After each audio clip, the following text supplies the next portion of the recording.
Olá, estamos aqui de volta e no último vídeo nós falamos um pouco sobre a Carol Duque. Agora nós vamos falar como é que a nossa genética, a nossa epigenética pode influenciar nesses comportamentos que a Carol disse lá atrás. Existe um estudo muito interessante chamado Projeto Genoma e nós vamos ver como que isso traz essa possibilidade de transformação. Mas antes, eu quero deixar aqui consignados os meus agradecimentos por você que está aí do outro lado, acompanhando, interagindo e mais. Nesses agradecimentos, quero te dizer que, se você tiver alguma dúvida, alguma questão, faça suas anotações no decorrer dessas aulas, porque o dia que a gente estiver juntos, sim, porque estaremos juntos, você terá a possibilidade de sanar suas dúvidas comigo, aí na sua escola ou em qualquer outro lugar que for estabelecido. E aí a gente entra aqui na questão cerebral do Projeto Genoma.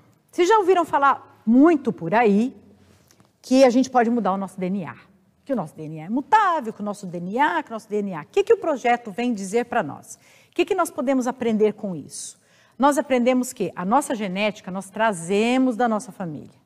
A nossa genética ela faz parte de um sistema familiar, né? Existe uma teoria dos sistemas da década de 60 também, que fala que tudo se constrói através de sistemas e um sistema influi no outro. E essa teoria basilar, ela vem e nos coloca hoje a constelação familiar, ela coloca na teoria dos sistemas. E não tem como falar de sistemas se a gente não falar de ser humano e de cérebro. O nosso cérebro, ele gasta muita energia, ele ocupa 30% de tudo aquilo que a gente come por dia. Tudo aquilo que a gente se alimenta. Por isso é tão interessante se alimentar bem, beber água, cuidar da nossa saúde física. 30% de tudo vai para cá. E olha que interessante, não pesa mais de 1,2 kg a 1,5 kg no máximo e retém 30% daquilo tudo que eu invisto no meu corpo. Quando eu falo em genética, quando eu falo em epigenética, o que eu estou querendo dizer? Que a minha genética, o meu sistema de cromossomos, eu não sou capaz de modificar. Você não vai mudar a sua genética. Mude a sua genética, medite para mudar. Não. O que nós mudamos? Nós contemplamos a nossa epigenética. E o que é a epigenética? Exemplo, uma pessoa de uma estatura, um casal, por exemplo, de uma estatura alta, de 1,90 m, que tem na sua família aquela genética de pessoas grandes, de pessoas fortes, de repente, na gravidez da criança, na gravidez da pessoa que vai nascer, o alimento faltou, ou houve alguma doença, alguma coisa que impossibilitou a pessoa trazer para o seu corpo os alimentos necessários para gerar o filho que obedeça àquela genética de família. Pais altos, mães altas, em toda a sua cadeia hereditária. O certo seria alguém que acompanhasse essa genética. Porém, com a falta de alimento, com o ambiente que a pessoa está inserido, ela verdadeiramente transforma a sua epigenética. Aquela pessoa que teria a sua altura mais elevada, mais encorpada, ela pode sim modificar a sua epigenética por conta do ambiente. E o que eu quero dizer com isso? Que tudo aquilo que nós trazemos na nossa vida são escolhas. Nós estamos onde estamos hoje pelas escolhas que fazemos. Só que se nós escolhemos ambientes que não são adequados para nós, se nós escolhemos alimentos que não são adequados para nós, se nós escolhemos pessoas que já não sintonizam conosco aquele potencial de evolução, de crescimento, de amadurecimento, de conhecimento, a gente pode sim mudar a nossa epigenética. Aliás, a gente pode sim permanecer na mesma epigenética do passado e não dar a virada de chave possível para o futuro. Tem um aluno meu do Ceará que ele disse o seguinte, eu repeti 5 vezes na 5ª série, e essa repetência na 5ª série era um motivo de constrangimento familiar. Mas o que ele dizia? Na minha família ninguém estudou mesmo, todos os meus antepassados são analfabetos. Só que um dia ele entendeu que ele poderia sim estudar e aprender. E ele começou a se dedicar. Ele era irmão de mais 8 pessoas na mesma família. O irmãozinho olhando para ele, vendo que ele chegava livros e livros e ele ia estudando, resolveu também se dedicar aos estudos. E o que eles fizeram através da epigenética? Mudaram o código familiar. Aqueles meninos têm 5, 6 faculdades, graduações, mestrados, são pessoas incríveis, que vieram fazer curso comigo no Rio Grande do Sul, mas são do Nordeste, e mostraram o quanto a gente pode mudar os nossos comportamentos familiares dentro da decisão que a gente toma. Através do nosso comportamento, dos lugares onde a gente escolhe estar e as pessoas que a gente escolhe caminhar, a gente muda toda uma história da nossa vida e da nossa família. E aí, dentro dessa questão das mudanças de padrão, da quebra de padrão, eu trago aqui a psicologia positiva. A psicologia positiva, ela fala que numa primeira esfera, nós temos uma vida agradável. Todos nós gostamos da vida agradável. Daquela vida que comunga um brinde com os amigos, que faz um churrasco no final de semana, que posta na internet que está bem, que sextou, né? Ai, sextou, que maravilha. Nós gostamos sim, todos nós, da vida agradável. É uma vida que traz prazer. Porém, gente, isso é uma vivência, é um estado de felicidade passageiro, de curta duração.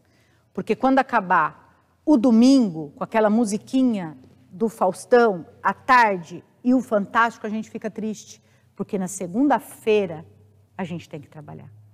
E quando a gente tem que trabalhar na segunda-feira e não está gostando do que está fazendo, porque não está conectado, não criou um estado de flow com aquilo que faz, a gente começa a deprimir no primeiro dia. Eu vou usar aqui a palavra deprimir, mas não leve como patologia. É só uma maneira de dizer que a gente fica triste. Logo na segunda-feira. E aí quando chega a sexta-feira à tarde, sextou de novo, e aí eu estou feliz e no domingo eu volto a ser infeliz. Isso é somente uma vida agradável. Agora, a psicologia positiva fala o seguinte, que quando a gente tem uma vida engajada, quando a gente faz as coisas porque a gente acredita naquilo que faz, quando a gente veste a camisa da empresa, quando a gente se dedica porque a gente quer um resultado, porque na sala dos meus alunos eu quero que eles atinjam o melhor ponto no final desse período, eu quero que eles aprendam, eu estou ali, mas cada vez eu vou me dedicando mais a mim mesma e estudando porque eu quero trazer um resultado e isso tem a ver também com legado. O que eu vou deixar para essas pessoas que passaram por mim? Quando eu vou para essa esfera da vida engajada, eu tenho uma felicidade de média duração. Então eu vou trabalhar e vou aplicar aquilo que eu aprendi, eu vou fazer aquilo que foi interessante. E aí vem uma dica. Conhecimento é só conhecimento se ele ficar no terceiro nível do processo evolutivo. Ele é só conhecimento. E às vezes ele serve de bengala para as pessoas. Elas se apoiam no conhecimento, no mestrado, no doutorado, no tratado, para poder, às vezes, humilhar as pessoas, para dizer que é mais do que o outro, mas isso é só conhecimento. O conhecimento de verdade, ele só entra na nossa vida quando a gente coloca tudo o que aprendeu em prática. E quando a gente coloca o que aprendeu em prática, isso se chama vida com significado. Vida com sabedoria. Vida com significado, eu ponho sentido nas coisas que eu faço. Eu faço aquilo que faz sentido para mim e muitas vezes para os outros. E aí, aquele que tem uma vida com significado, ele tem legado e ele tem uma felicidade de longa duração. E por que, Rose, que ele tem ali uma felicidade de longa duração? Porque você percebe que do macro você absorve o micro. Quem está aqui na vida agradável, ela não consegue subir para a vida engajada, a não ser que ela estude, que ela faça o esforço, que ela se dedique, que ela vista a camisa. Quem está aqui na vida engajada, ela observa tudo aquilo que ela aprendeu, coloca em prática, e aí sim ela tem uma vida com significado, com propósito, para onde eu estou indo. E quando eu chego no ápice da vida com significado, eu absorvo a felicidade das vidas engajada e da vida agradável. E aí eu consigo gostar da sexta-feira, do sábado, do domingo, da segunda, porque eu sempre penso que amanhã é um novo dia e o sol vai nascer para todos. Martin Seligman, ele define essa parte da psicologia positiva assim. Eu estou andando numa planície e eu consigo ver tudo que está na altura dos meus olhos. Vida agradável. Eu vejo, estou feliz, altura dos olhos. Aí eu subo um pouquinho na montanha. Quando eu subo um pouquinho na montanha, eu consigo verificar lá de cima outras coisas que eu não conseguia ver quando eu estava lá embaixo. Eu já tenho um outro cenário. E aí a minha mente já se abre para uma nova possibilidade. Só que quando eu chego lá em cima, no topo da montanha, aí eu consigo ter a visão panorâmica geral. Eu consigo ver coisas que a minha mente nem imaginava que eu iria ver. Essa é a vida com significado. É ver, aprender, existir e colocar em nossa vida aquilo que é necessário e que faz sentido para nós e para os outros, pensando num legado. Num legado, aquilo que eu vou deixar no coração das pessoas. E legado não é só aquilo que se deixa quando morre. Legado também é aquilo que se deixa à medida que se vai, que se sai. Eu saio de uma sala de aula de um ano para o outro, eu fecho a porta, é o meu legado que fica ali, o que eu ensinei para aquelas crianças. O nosso cérebro, ele funciona de uma maneira concomitante em circuitos neurais. E o que são esses circuitos neurais? São sinapses e circuitos que acontecem o tempo todo, porque o cérebro está renovando neurônios a todo momento. É necessário que a gente observe bastante isso para a gente não se prender naquela antiga frase de que a gente só usa 10% da nossa mente. Isso é um perigo. Nós usamos muito mais do que 10%. Não tem como usar um pedaço do cérebro e abandonar o outro, porque no tempo inteiro as conexões neurais estão se fazendo. No tempo todo, coisas e memórias e sentimentos estão vindo para a nossa crosta, estão vindo do nosso sistema límbico, estão vindo para o córtex. Esse cérebro, ele se refaz o tempo inteiro, ele é capaz de aprender muitas e muitas coisas. Tem uma teoria do Josh Kaufman que fala que todo mundo é capaz de aprender qualquer coisa em 20 horas, desde que se dedique 45 minutos por dia naquilo que se quer aprender.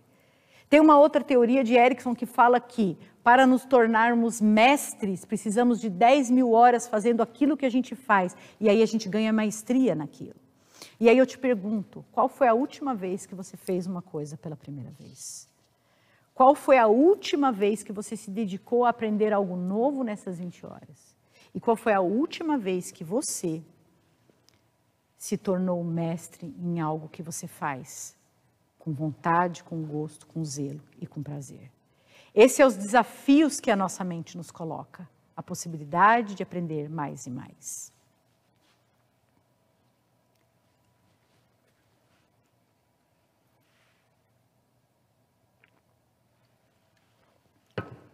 E como que a gente aprende? Vamos lá ver como que o ser humano desenvolve a aprendizagem. Aprendizagem cognitiva, lembra? 3 vezes 1, 3 vezes 2, 3 vezes 3, 3 vezes 4. Isso é memória de curta duração. Por quê? Eu entendo uma informação, eu aprendo cognitivamente e essa memória ela passa pela minha cabeça e num determinado dia eu vou falar assim, como que é mesmo aquele negócio que eu aprendi e não sei exatamente como foi? Porque é uma memória cognitiva apenas. É uma memória de um livro, de uma coisa que eu li, de escutar a Rosimar falando. Isso é uma memória de curta duração. Aí nós temos a memória de média duração, que é a memória psicossomática. E quando vem essa memória psicossomática? Quando eu sinto e aí eu aprendo. Eu passo por uma vivência e aí eu senti algo e aprendi. Esse sentimento pode nos trazer uma aprendizagem boa e também pode nos trazer uma aprendizagem que não for tão boa assim. Aquelas coisas que ficam na nossa memória, isso aqui eu não vou fazer porque eu já sei que não é bom, porque eu aprendi sentindo na prática que aquilo não foi bom. E qual que é a aprendizagem acelerativa? A memória de longa duração. É quando eu sinto e entendo. Olha que interessante isso. Eu sinto e entendo. Até faz parte dos princípios de Lozanov a respeito da aprendizagem. Aprender sentindo, aprender vivendo aquilo que está aprendendo. Para nós é muito importante, dentro do processo de coaching, que a gente faça as ferramentas, para que a gente sinta a ferramenta, para que a gente compartilhe com o outro e dentro desse sentimento eu possa aprender mais sobre mim mesmo.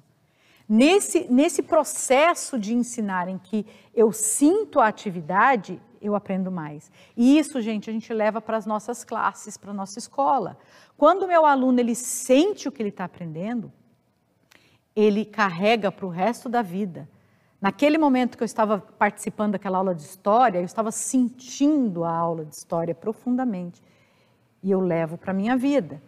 Quando eu trabalhava no Sodré, acho que no Sodré e também no Gaivota, eu construí uma prática da minha vida assim que eu pensei que fosse me ajudar. Quando as crianças voltavam da educação física ou do recreio, eu fazia um momento de meditação. E o meu momento de meditação era, você vai sentar, você relaxa, você respira, sente a sua respiração. Colocava uma música de fundo, normalmente uma música clássica, sente a sua respiração, sente o seu corpo, se ele está quente, se ele está frio, perceba o seu pezinho, vem subindo, vem passando pelo seu corpo, até que eu fechava lá na cabeça e depois falava, agora vamos pensar, o que será que sua mãe está fazendo na sua casa? Ia trazendo ali uma meditação e de repente eu estava voltando e agora você está aqui. Eu fazia isso porque eu acreditava que isso acalmava as crianças e eu ia conseguir dar aula depois disso. Algumas pessoas que eu trabalhei acharam que isso era perda de tempo, fiquei perdendo tempo. Só que os alunos tinham bons resultados depois disso. E aí, eis que no magistério eu tinha aprendido o conceito, mas eu não tinha introjetado o conceito de Lozanov, que é, quando as pessoas estão calmas, serenas, quando elas estão com a frequência cerebral mais baixa, elas conseguem aprender mais. E é por isso que às vezes na madrugada a gente estuda e aquilo cai na prova. Porque naquele momento a gente está com a frequência cerebral mais baixa, a gente está com sono. A gente fala, caramba, eu acabei de estudar isso e caiu na prova. Exatamente por conta dessa frequência. E quando eu pegava os alunos que vinham lá todos eufóricos da educação física, porque é isso que tem que ser, né? O corpo tem que trabalhar, tem que ter um corpo e saber para que ele veio. Só que entra para a sala de aula e eu trago esse momento de meditação, eu levo as crianças a aprendizagem de longa duração, porque acalma, porque sente, e aí eles estão muito mais aptos a receber aquilo que eu vou oferecer. Por isso que normalmente, antes de fazer uma prova, ou antes de passar por um processo de seleção, um processo difícil, não é incomum a gente ver as pessoas meditando, rezando, orando, pedindo concentração. Isso faz com que a frequência cerebral baixe, faz com que ela se conecte com o seu melhor e ela consiga realizar a sua prova e o seu trabalho. Com você e com as crianças não é diferente. Pode passar. Aqui entra Lozanov. Pode aumentar a tela. E aí é um conceito da década de 70 e ele traz o pressuposto da sugestopedia, ou seja, eu aprendo num estado de relaxamento através das sugestões. E essas sugestões, ela me transforma, ela transborda em mim e me traz a possibilidade de potencializar o meu aprendizado.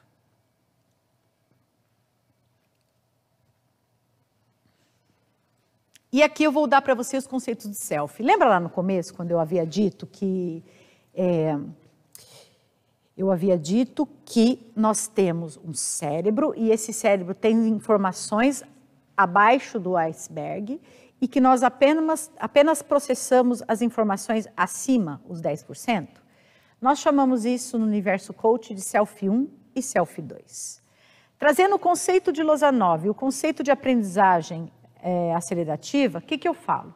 Eu falo que o Self 1, ele aprende através de repetição e modelagem. O Self 1, gente, caracteriza aqui como a minha mente consciente, o meu lado racional. Ele vai aprender através de repetição e modelagem. E o que é isso? Repetição é às vezes que eu escrevo as coisas, às vezes que eu leio as coisas, às vezes que eu vejo um filme, isso é repetição. Às vezes que eu faço isso que eu vi. Modelagem. Modelagem, você pensa em alguém.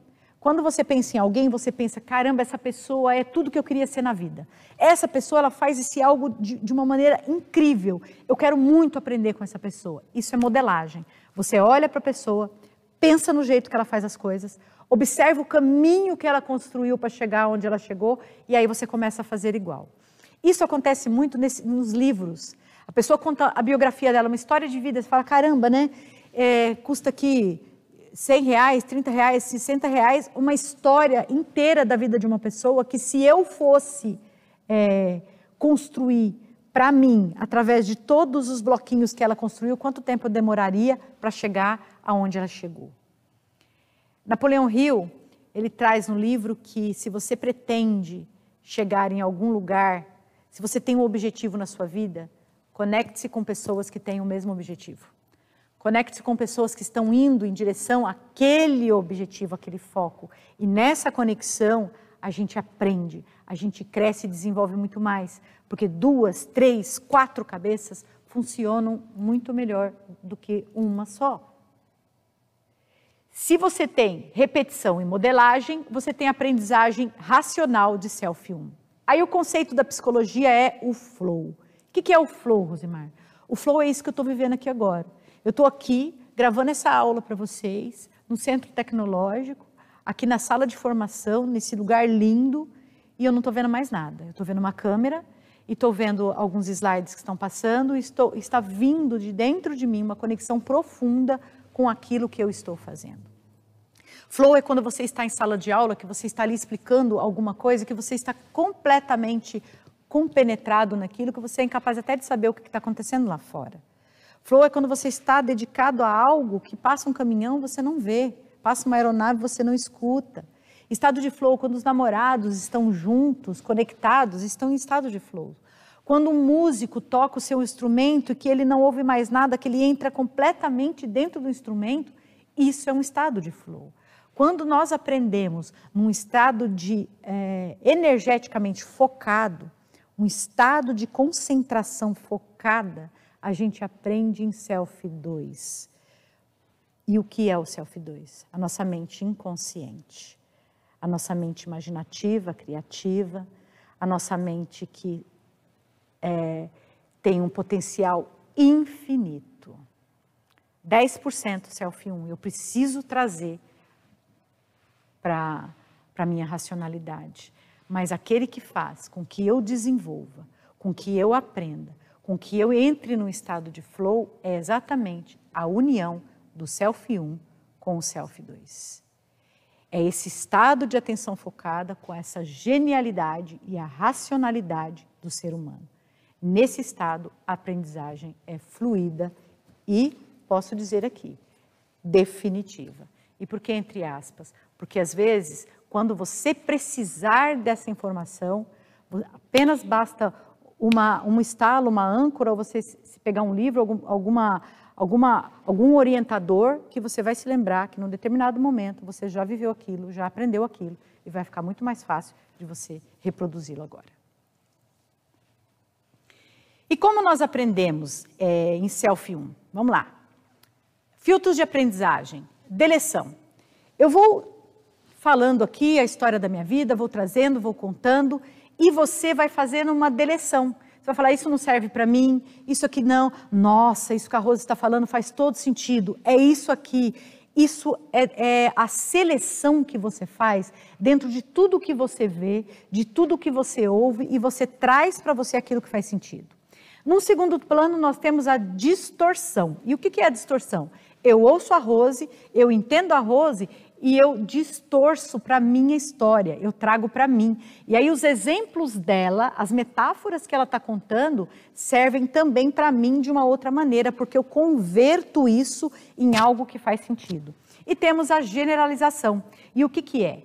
Quando eu torno comum a outras pessoas. Eu aprendi, selecionei, converti para mim e agora eu torno comum ao outro, porque isso também pode fazer sentido para o meu aluno, para a minha equipe, para os meus liderados. E o que ajuda nesse processo de aprendizagem? Quais são as âncoras de um processo de aprendizagem? Gente, olha lá, metáforas. E se você perceber, desde quando eu comecei essa aula, eu estou aqui contando algumas histórias, porque o ser humano, ele aprende muito através de metáforas.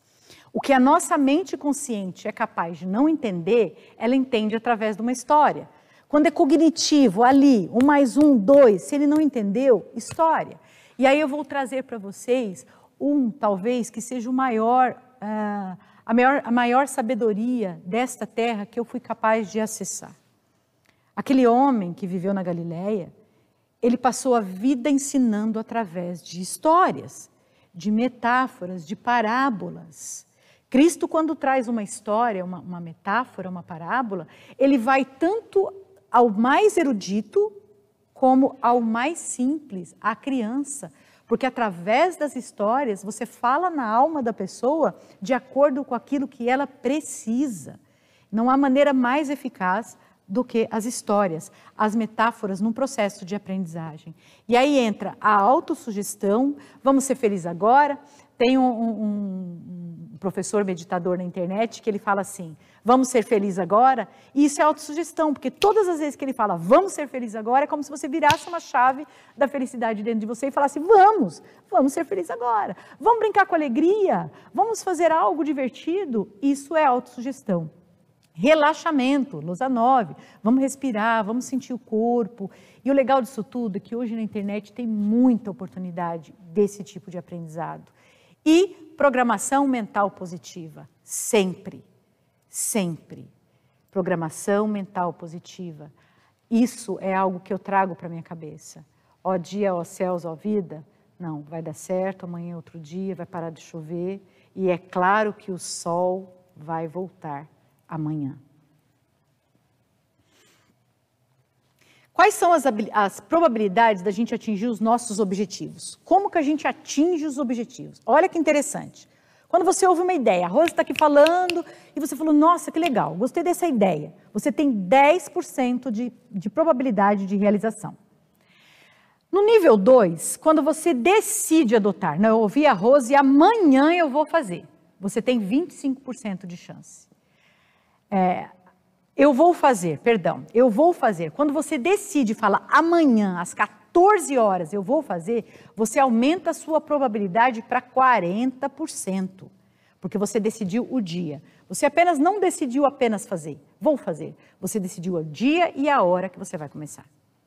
Só que no dia e a hora, você começa a planejar. Como vai ser isso? Pela manhã, pela tarde, você começa a elaborar isso dentro do seu sistema, da sua cabeça, e aí você aumenta para 50%. Quando você se compromete com as outras pessoas, olha, eu vou trazer um bolo amanhã. Gente, vamos fazer algo legal amanhã? Vamos fazer um café? Vamos programar uma nova aula? Vamos efetuar uma ferramenta? Vamos fazer? Quando você se compromete com os outros, você sobe a sua possibilidade para 65%. Agora, olha que interessante essa última linha aqui, a sexta linha. Pode até colocar maior, Ale, a tela. Estabelecer um compromisso de relatar os resultados com o outro. Quando eu estabeleço um compromisso de dizer como foi a minha atividade, eu aumento para 95% de chance a possibilidade de fazer. E aí, gente, vem uma dica para os nossos alunos. Todas as vezes que eles levam algo para fazer em casa, que ele se compromete, que no dia seguinte ele vai relatar para a sala, para os professores, ou que terá um sorteio e 5 serão sorteados para relatar, esse compromisso que ele assumiu ali vai subir em 95% de chance dele realizar a tarefa. Isso é muito importante dentro do nosso processo de aprendizagem, da elevação do nosso self, porque eu me comprometo com o outro, e se eu me comprometer com o outro, eu me cobro, e aí eu faço. E quando eu faço achando que estou fazendo para o outro, na verdade eu estou fazendo para mim, e aí sou eu mesmo que estou ganhando com isso. Olha só, fica aí a dica. E aí nós temos aqui o nosso Self 1 e Self 2, a nossa mente inteligente. Vamos esmiuçar um pouquinho sobre isso. O Self 1 é o cara que me direciona, ele me corrige, ele faz com que eu não entre no elevador sem observar se ele está realmente parado ali. É aquele que me critica, que fala, ó, não gostei disso, ó, não vai ali não, você está assim, você está assado. É uma mente que associa, ela lembra do passado, ela volta com as experiências que ela já teve para poder decidir agora.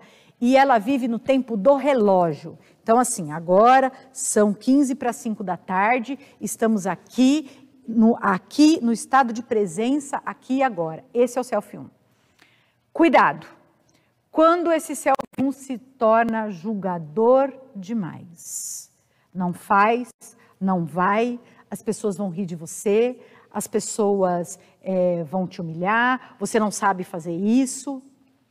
Só se aprende a ler e escrever, lendo e escrevendo. Muitas vezes a gente ainda não tem a segurança necessária, mas é necessário fazer, é necessário estar presente, é necessário iniciar. E quando o nosso self 1 fica julgador demais, eu aponto muito a mim mesmo. E eu aponto também as pessoas. Quanto mais eu critico o outro, quanto mais eu aponto o outro, quanto mais eu vejo defeito nas coisas que o outro faz, mais eu estou apontando para mim. Parece que é bobagem aquela frase, né? De que tem um dedo apontando para lá e outros 4 apontando para cá, mas não é não. Isso é verdade. O nosso cérebro funciona assim. Ele trabalha com associação. E quando eu associo em você e critico você, eu também estou criticando a mim. Quando eu sou mal educada com você, quando eu sou grosseira com você, eu estou querendo de alguma forma também me ferir. E isso é importante olhar.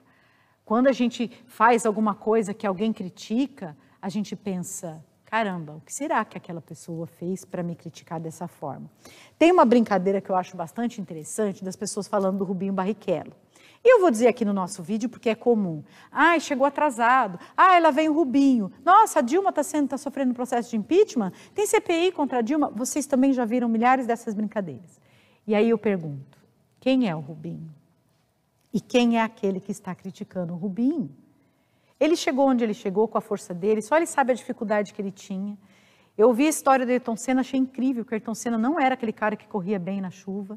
Quando ele brincava de kart, ele treinava o kart, ele chegava por último. Ele não era o cara uau, top, que saiu com aquele dom de correr na chuva ou com aquele dom de correr no kart. Não era o Senna. Os momentos que ele perdeu na pista foram os momentos que fez ele ganhar na vida. Porque a partir daí, ele criou aquela vontade imensa de fazer e de chegar até o final e de ganhar. E quando a gente olha lá o Rubinho, e ele chegou atrasado, ele não chegou, eu me pergunto assim, quem é o Rubinho Barrichello? E quem sou eu? Quem são as pessoas que estão apontando o Rubens? Que lugar que elas chegaram? Porque talvez se tiver alguém que tenha... que seja par do Rubinho, vai entender o quão difícil é exercer a profissão que ele exerceu.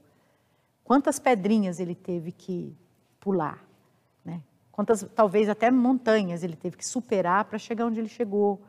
Porque se eu cheguei aqui, se você chegou aí, só você e eu sabe o árduo caminho que nós percorremos. Mas isso não significa infelicidade, isso significa desafios. E esse é o nosso self 1, que aponta, que julga, que critica. Isso quando ele está no máximo, lá, burrado, mente fixa. Porque quando ele está de boa, ele faz apontamentos positivos. E isso é interessante para nós, que a gente possa se apontar positivamente para corrigir as falhas. Nós temos o direito de errar. E aí nós temos o direito também de nos ver como seres errantes e corrigirmos. E aí entra o self 2. E quem é o self 2? Quem é essa mente inconsciente? É o ser humano por si mesmo, na sua essência, na sua naturalidade, na sua fluidez. É uma mente inconsciente da sua forma natural. Ela traz consigo a humanidade, a genialidade, a empatia, a possibilidade. Para a mente inconsciente, nada é impossível. É o reservatório que nós temos das melhores coisas que nós somos na vida. E às vezes ela também reserva as piores. E a ideia é buscar essas coisas que não são tão boas, trazer à tona e ressignificar. Ressignificar essa história de dor, de perda, de luta, para que a gente possa entender que foi exatamente essa história que nos fez seguir e que nos trouxe aqui. Esses são o self 1 e o self 2. E em pensar que isso tudo mora aqui, dentro da nossa cabeça, nesse universo incrível que é o ser humano, um ser único. Você é único. Não existe nesse universo ninguém igual a você. E cada vez que você entende que você pode conectar com esse universo e transcender esse universo, isso nos faz mais únicos ainda. E essa é a proposta. E esse é o grande convite. Estamos aqui para fazer uma explanação sobre Bob Deutsch. Esse alemão, radicado nos Estados Unidos, tem uma pesquisa na Universidade de Harvard também. E ele fala o seguinte, que nós podemos potencializar a nossa capacidade imaginativa e criativa. Podemos, sim, transcender, nos tornarmos amanhã uma pessoa melhor do que somos hoje, no momento seguinte melhor do que somos agora. E quais são as dicas que esse PhD, Bob Deutsch, nos traz? Primeira dica, gente, viva o sentimento. Não esconda o seu sentimento, não sonegue seu sentimento. Se você ama, diga que ama. Se você está ali sentindo algo que não é bom, compartilhe. Se você está sentindo algo com relação a alguém, traga essa informação a ela. Viva o sentimento na sua naturalidade, na sua pureza. Traga para a sua vida, sem escamotear. Sentimento é escolha. As emoções, nós nascemos com elas, e nós vamos falar isso no futuro. Nós nascemos com as emoções, com as 5 emoções que nós temos. Sentimento é uma escolha. Então eu tenho a emoção da tristeza, e ela vem, e ela vai me pegar. E é necessário que eu viva a tristeza, que eu viva esse luto, que eu observe isso, que eu passe pelas 5 fases do luto, e depois eu olhe para frente e escolha não sentir mais o luto, porque eu já vivi e agora daqui para frente eu escolho viver um outro sentimento.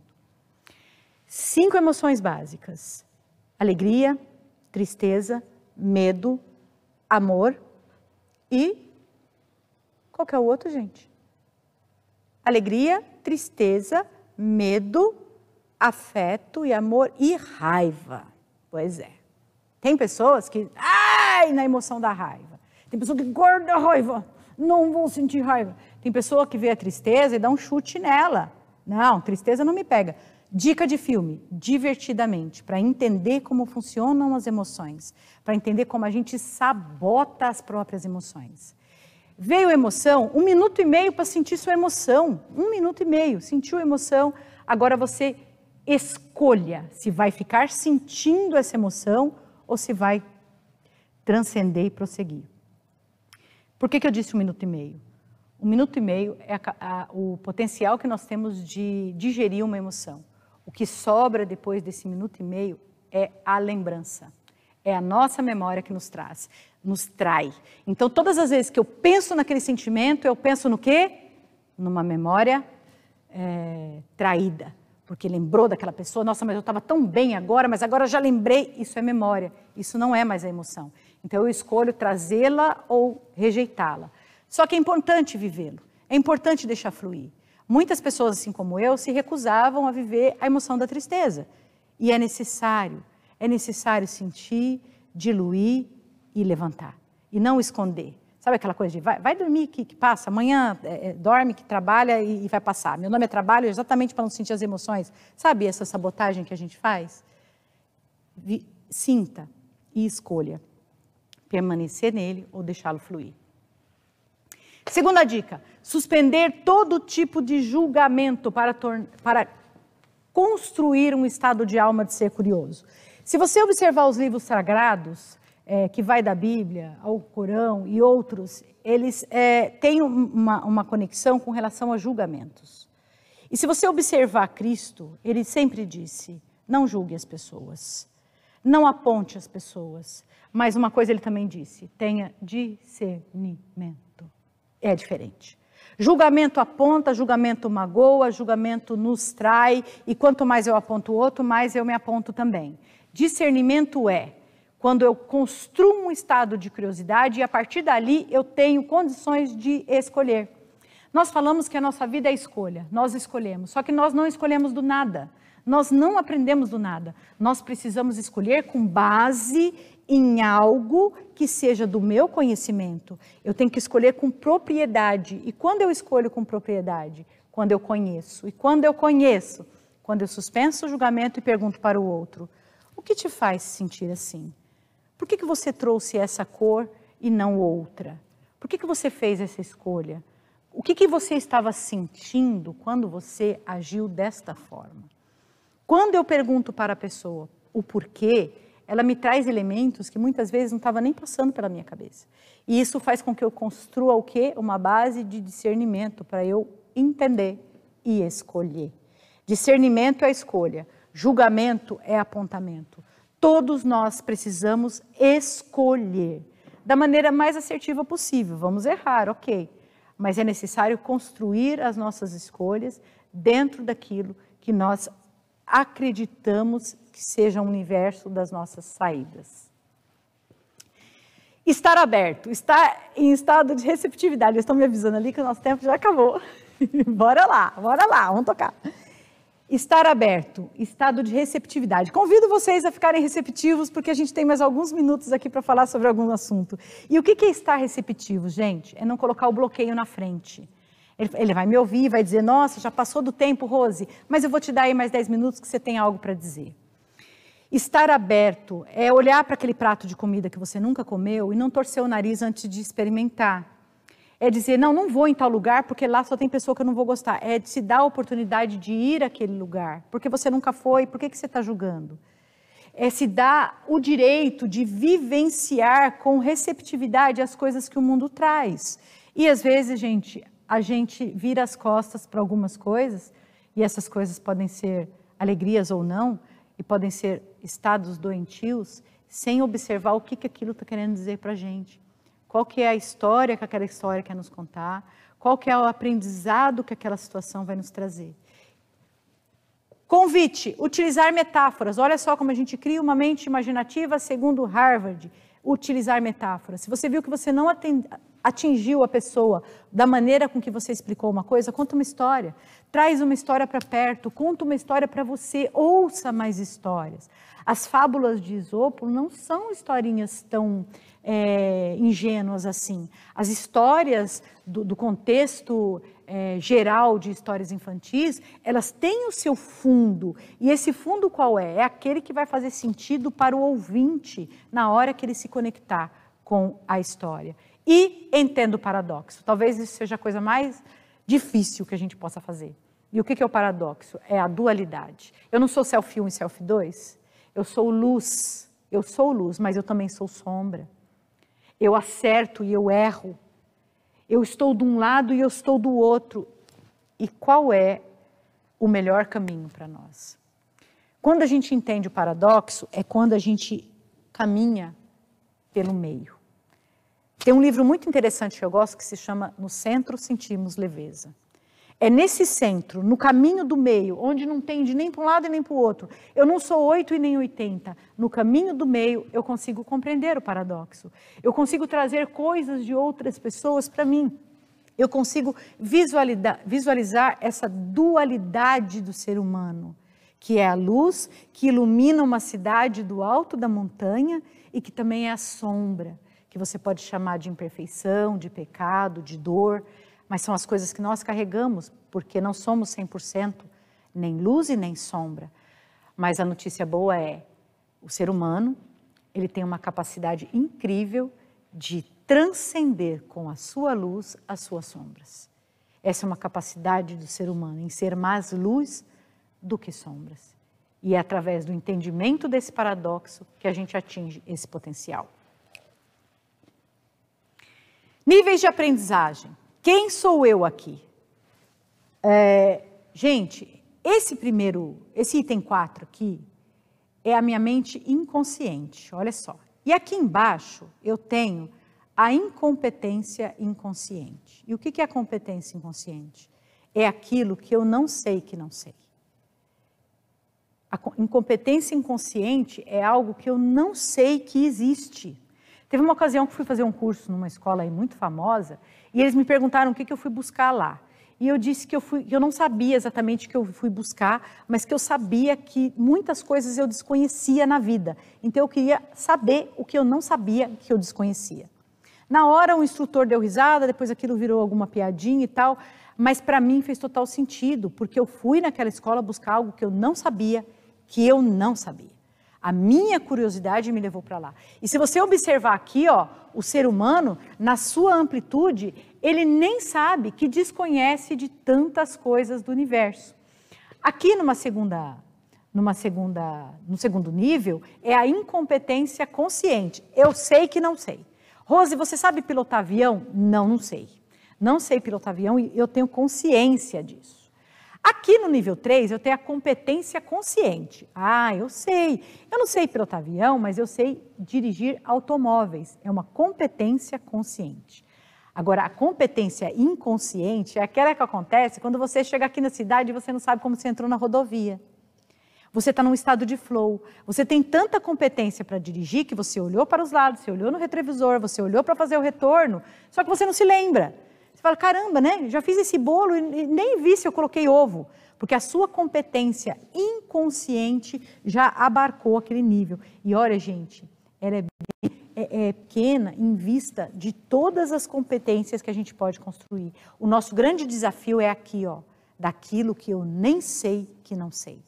É claro que aqui mora aquelas coisas que eu não quero saber mesmo. Ah, isso aí não é algo que me interessa. Mas aqui também mora muitas e muitas coisas que talvez, se eu soubesse, pudesse me dar um salto quântico na vida. Aquela virada de chave.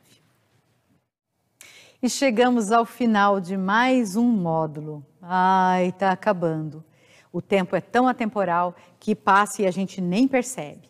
Mas eu convido você a ficar curioso para assistir o próximo módulo. Nós vamos tratar de rapport e a importância do rapport nas inter-relações. E convido você mais ainda a ficar curioso para assistir a próxima metáfora que nós vamos colocar agora. Porque se Selfie 1 e Selfie 2 ainda gerou um conflito de entendimento para você, acredito que com esse filme, isso daí de uma forma divertida vai ser sanado.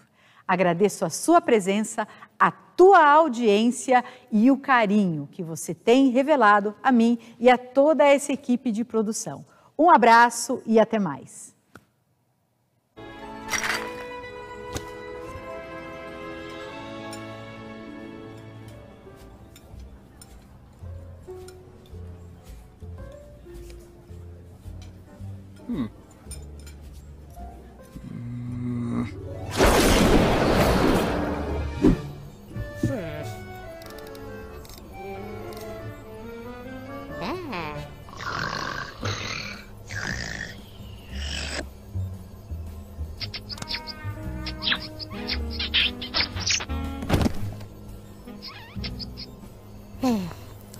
Oi, John? Desculpe o atraso.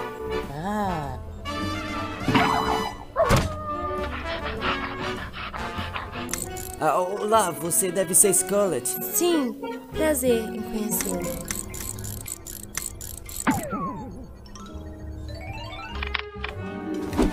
O prazer é todo meu.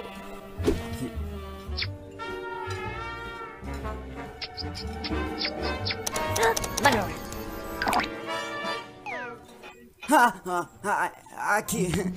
Pode se sentar. Tá, claro. Sim, eu espero que esteja com fome, porque eu já pedi a nossa comida. Que bom, porque estou morrendo de fome. Eu pedi um prato com baixíssimas calorias para que você não engorde. Desculpe? Mas acho que você não tem esse problema. Você é modelo, você tem olhos incríveis. Isso deve ser...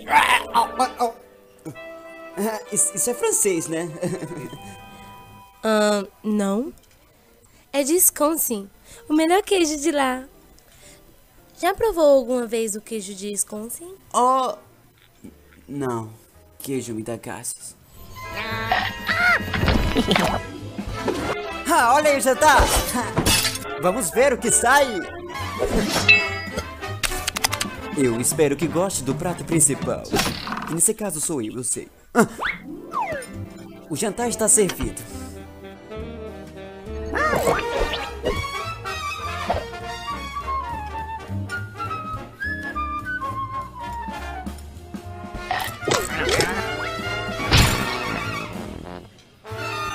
Oh, meu Deus, você está bem?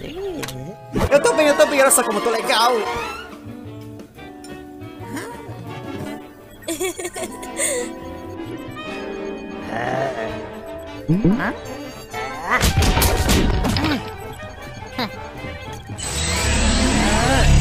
Haha, hora para uma verdadeira dança. Olê, movimentos fortes. Eu tenho mãos do jazz.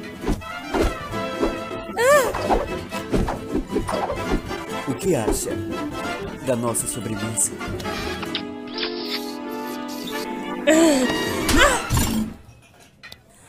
O que há de errado com você? Todos são iguais.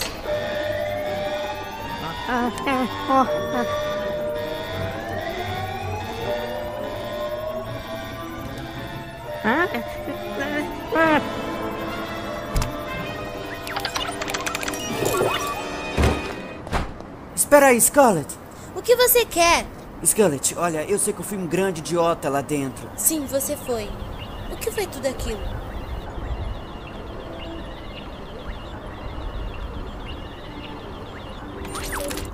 Olha, eu sei que isso é bem maluco, mas minha mente está fora do lugar para ser alguém que você goste. Mas quero mostrar quem realmente eu sou. Eu não sei. Podemos dançar.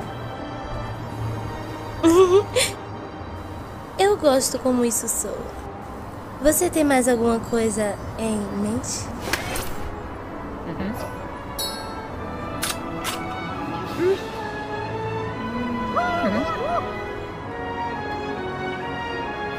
Então, não tá nada mal para um segundo encontro.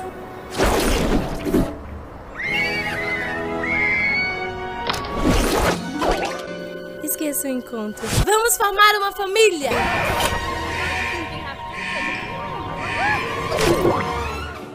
Dublado por Yasmin Sena e Michel Querino. E editado também por Michel Querino.